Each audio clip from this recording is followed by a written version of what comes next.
Hello traders, welcome to traders club of India. Hope आप सब लोग ठीक है।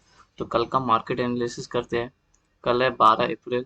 कल का CPR, pivot point, support and resistance, price action and OI data discuss करते हैं और हमारा कल का सेटअप बनाते हैं और कहाँ पे कल का ट्रेडिंग अपॉर्चुनिटी मिलती है वो लेवल मार्क करते हैं। तो स्टार्ट करते हैं वीडियो। बैंक निफ्टी से स्टार्ट करते हैं। बैंक निफ्टी ने आज 1.30 की रैली दिखाई परसेंटेज में और पॉइंट्स में 531 पॉइंट्स अप में क्लोज हुई, जो कि बहुत अच्छा है अपने लिए। हाँ, तो फिर अब 1 डे टाइम फ्रेम में चलते हैं। ये हमारा कल के लेवल्स है, कुछ चेंजेस नहीं किए। अब इसमें से कौन सी चीज़ रहेगी और हट जाएगी वो डिस्कस करते हैं। ठीक है, तो फाइनली हमें जो जो डिस्कस किया था वैसे ही हुआ कि ये रिटेस्ट करने नीचे आएगी। ये सपोर्ट लाइन और 40,700 जो एक क्रूशियल सपोर्ट है, वहाँ पे लेके सपोर्ट लेके ऊपर जाएगी। तो अभी वहाँ पे आ गई है। तो अभी ये इंपॉर्टेंट रेजिस्टेंस है बहुत। तो ये 41,500 से लेके 41,400, ये 100 पॉइंट बहुत इंपॉर्टेंट रेजिस्टेंस है। ठीक है, तो इसको हमें ध्यान में रखना है। अगर ये इसके ऊपर क्लोजिंग मिल जाती है, हमें 41,500 के ऊपर क्लोजिंग मिल जाती है, तो हमें नेक्स्ट हमारा टारगेट मिलेगा 42,000। और उसके बाद जो टारगेट मिलेगा वो है, एक टारगेट देखने मिलेगा 42,700। ठीक है, तो ये है हमारा 1 डे टाइम फ्रेम में। और 1 डे टाइम फ्रेम में जो कैंडल मिली बनी है वो अच्छी खासी बुलिश कैंडल है और इसमें पूरे बायर्स है। ठीक, तो अभी ये हो सकता है ये इधर से थोड़ा अपने को रेजिस्टेंस मिले, ये वाले जोन में हम टाइम बिताए और फिर ऊपर के साइड में रैली दे। ठीक है, तो ये है हमारा 1 डे टाइम फ्रेम। अभी छोटे टाइम फ्रेम में चलते हैं। सबसे पहले हम ये मार्क कर लेते हैं अपना सेटअप जो है बेस। तो टॉप सीपीआर जो है 41,309.91। सेंट्रल सीपीआर है 41,253.32। और जो बॉटम सीपीआर बन रहा है वो है 41,196.72। ठीक है, तो ये 3 सीपीआर है हमारे। और ये जो सीपीआर फॉर्म हो रहा है असेंडिंग है, जाहिर सी बात है। आज ग्रीन में क्लोजिंग हुई, 1.5% हम ऊपर क्लोजिंग दिए, तो ये ऊपर ही बनेगा ऐसे। ये अपना 11 का, ये 12 का बनेगा। 11 से अभी प्राइस यहाँ पे है, तो अभी यहाँ से ऊपर जाएगी या इसको ब्रेक करके नीचे आती है, वो हमें प्राइस एक्शन और डेटा देख के पता चलेगा, एनालाइज करके। तो वीडियो में एंड तक बने रहिए। ठीक है, अगर कोई न्यू देख रहा है तो प्लीज़ सब्सक्राइब करना चैनल को। ओआई डिस्कस करते हैं इसलिए वीडियो में एंड तक बने रहिए। ठीक है, तो अभी और ये 4 सपोर्ट है जो अभी प्लॉट की है और ये 4 रेजिस्टेंस प्लॉट की है। यहाँ पे दिखता नहीं इसलिए मेरे को सब्सक्राइबर्स ने बोला है कि थोड़ा रिक्वेस्ट किया था कि तो वो मोबाइल्स में देखते हैं, तो इसलिए मैंने अभी ये वाला फॉर्मेट है कि इसमें थोड़ा डार्क होता है। ठीक है, एनीवेज। तो अभी पहला जो रेजिस्टेंस बन रहा है 41,516। दूसरा रेजिस्टेंस है 41,666। तीसरा रेजिस्टेंस है 41,929 और आखिरी रेजिस्टेंस है 42,079। तो ये R1, R2, R3 और ये R4। ठीक है, वही उसी के साथ ये जो व्हाइट हॉरिजॉन्टल लाइन होती है अपनी, वो प्रीवियस डे हाई होती है और ये हॉरिजॉन्टल लाइन व्हाइट वाली प्रीवियस डे लो। और जो ग्रीन में है हमारा सपोर्ट है। तो पहला सपोर्ट बन रहा है 41,103। दूसरा सपोर्ट बन रहा है 40,840। तीसरा सपोर्ट बन रहा है 40,690 और आखिरी सपोर्ट बन रहा है 40,427।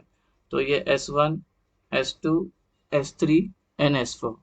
ठीक है, अब हमें 3 आवर्स और 1 आवर्स के टाइम फ्रेम में जाने की जरूरत नहीं, क्योंकि ये इंट्राडे में हम जो है वो अप ट्रेंड में है।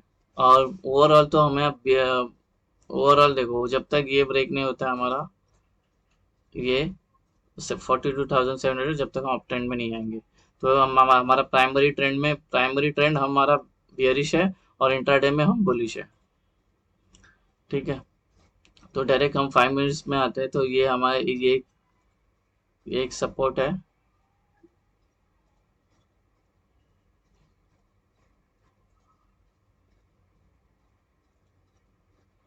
और एक ट्रायंगल पैटर्न में अभी हम लोग। ठीक है, और एक इम्पोर्टेंट गाइस, जो हमारा 11 अप्रैल का जो सीपीआर था उसको इसने टच नहीं किया है। देखो, अगर हम कल का वीडियो जाके देखोगे, जो सीपीआर फॉर्म हुआ था ना, वो सीपीआर को थोड़ा भी टच नहीं किया है। मैं अभी यहाँ पे पार्ट करके दिखा देता हूँ। ये हमारा 11 का सीपीआर है। मार्केट ऊपर ऊपर हुई R1 के ऊपर और ऐसा बनी है मार्केट और ऐसा ही गई है, इसने टच नहीं किया है, ठीक है। तो जब इसको बोलते हैं वर्जिन सीपीआर, वर्जिन सीपीआर मैंने बैक टेस्ट किया है इसके ऊपर, इसको बोलते हैं वर्जिन सीपीआर। अगर प्राइस टच ही नहीं करती है सीपीआर को और उसी के साथ में वहीं पे चले जाए, तो नेक्स्ट नेक्स्ट टाइम जब ये नीचे आएगी तो ये लेवल हम हमेशा के लिए मार्क करेंगे, जब तक ये ब्रेक नहीं होता है तब तक के लिए, ठीक है। तो इसका इसका रीजन मैं क्यों बता रहा हूँ, ये जो हमारा सीपीआर है, ये हमारी प्राइस गई है ऐसी, ठीक है। ये अभी फ्यूचर में जब अभी हम वापस नीचे आएगी ना, तो जब ये लेवल पे आएगी, ये वाला जो 11 अप्रैल का लेवल पे आएगी ये वाली, तो यहाँ पे ना ये बहुत तेजी से बाउंस मारेगी। तो जैसे जैसे ये लेवल पे आते हैं ना, हमें ये वाला एसएल लेने का और हम इस पे एंट्री लेंगे, ऊपर की साइड बाइक ले जाएंगे, ये बाइक के लिए ही है बस। और इसी का वाइस वर्सा होता है सेल के लिए। अगर ये प्राइस सीपीआर को टच नहीं की, ऐसी गई, ये लेवल मार्क करने का, जब वापस इसको नीचे ब्रेक करने आएगी तो वापस ही ऊपर जाएगी, तो वाइस वर्सा होता है। तो ये याद रखना बहुत इंपॉर्टेंट पॉइंट है। हमें हमें बहुत बड़ी रैली देखने मिल सकती है, हो सकती है ये बाउंस मार के ऊपर ऊपर ऊपर ही जाते रहे और हम ट्रेल लेस करके नेक्स्ट डे भी ट्रेड को लेके जा सकते हैं, ठीक है। तो ये इंपॉर्टेंट है। तो मार्क 11 अप्रैल अपने मार्क करके रखना चार्ट में, वो लेवल एक पिवट तो एटलीस्ट मार्क करके रखना उसका, ताकि आपको उसका कलर चेंज करके रखना, ताकि आपको याद है कि 11 अप्रैल का इस पे प्राइस आएगी तो हमें बाई ही करना है, यहाँ से एक बाउंस आएगा ऊपर के लिए। तो चलो आगे बढ़ते हैं। तो ये हमारा ये सपोर्ट है, ये एक रेजिस्टेंस है, यहाँ पे प्राइस ने काफी बार ये किया है। तो अभी कल इसको ब्रेक करती ऊपर जाती तो ऊपर के लिए, और इसको ब्रेक करती तो इसके बीच में हम ट्रेड नहीं लेने वाले, ठीक है। तो अभी हमारा ट्रेडिंग सेटअप मार्क करते हैं कल। अब ध्यान से सुनना, ये सब रिस्की एरिया है। ये प्रीवियस डे हाई से लेके S1 तक, ये 270 पॉइंट्स है, इसके बीच में मैं ट्रेड लेने वाला नहीं हूँ, यहाँ पे फंसेगा। और यहाँ पे ये छोटा एरिया सब, ये सब 80 पॉइंट है, इसमें बहुत एक्यूरेसी चाहिए, ये सब ये भी 80-70 पॉइंट्स है। तो इसलिए मैं इसमें ट्रेड लेने के लिए मना कर रहा हूँ। एटलीस्ट 115-150 पॉइंट होते तो सोच सकते थे, ये वाले में ट्रेड करेंगे क्योंकि ये 115 पॉइंट का है, ठीक है। तो इसमें इसमें ट्रेड नहीं करेंगे, और ये वाले जोन में भी ट्रेड नहीं करेंगे। और ये पूरा जोन एक्ट करेगा सपोर्ट का। इनफैक्ट टेक्निकली देखने का तो मेरे लिए ये पूरा एक्ट करेगा। अगर आपको इसके बीच में ट्रेड लेना है तो लेना, लेकिन ठीक है, याद रखना। इसलिए मैंने ना, मैं नीचे के साइड में डायरेक्ट ट्रेड लेंगे तो इसके नीचे। चलो डिस्कस करते हैं हम। अगर फ्लैट ओपन होता है ना, अगर फ्लैट ओपन होता है ना, तो मैं अगर ये फ्लैट ओपन होकर सस्टेन करके नीचे जाएगी, तो मेरा मैं एंट्री बनाऊंगी, यहाँ पे नहीं बनाऊंगा क्योंकि ये बहुत कम पॉइंट्स है।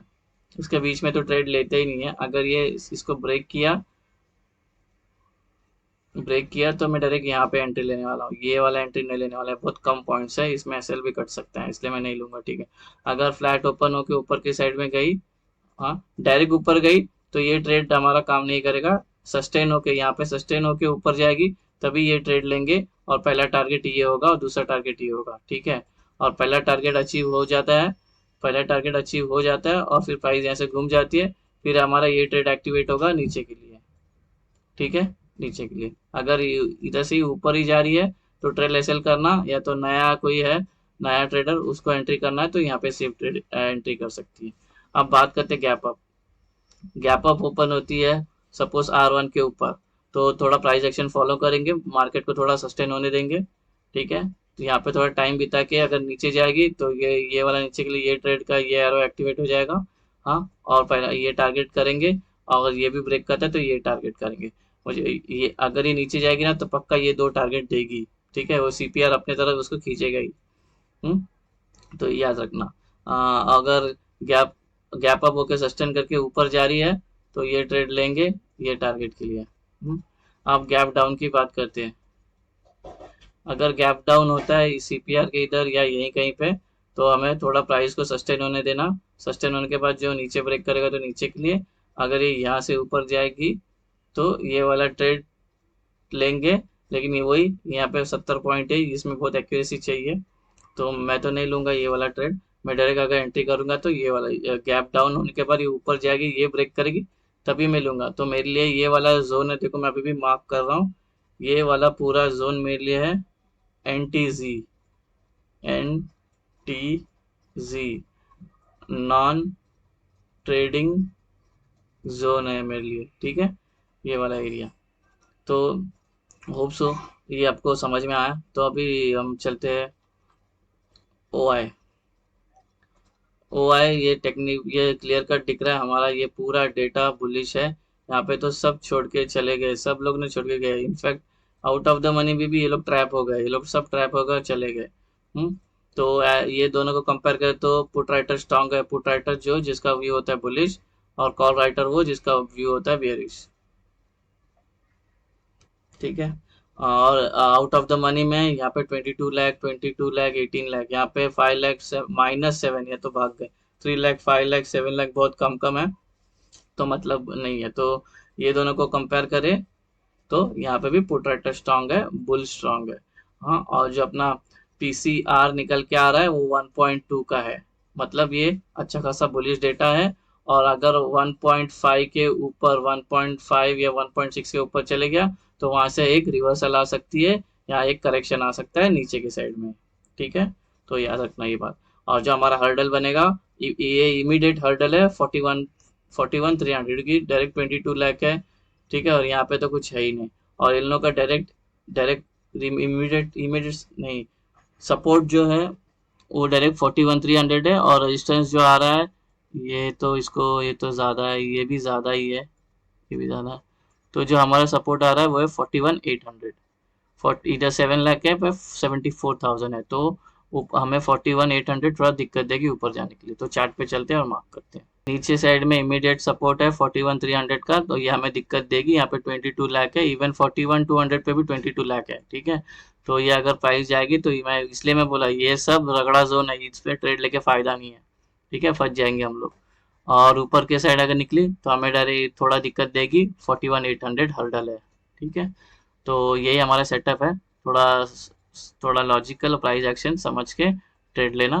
ठीक है, तो मिलते हैं नेक्स्ट वीडियो में निफ्टी फिफ्टी के। होप आपको ये वीडियो पसंद आया तो मेरे वीडियो को लाइक, सब्सक्राइब और शेयर करना, और कुछ क्वेश्चन है तो कमेंट करना। अगर चैनल में नए हो तो प्लीज़ सब्सक्राइब करना और वीडियो पूरा देखना, तभी आपको समझ में आएगा।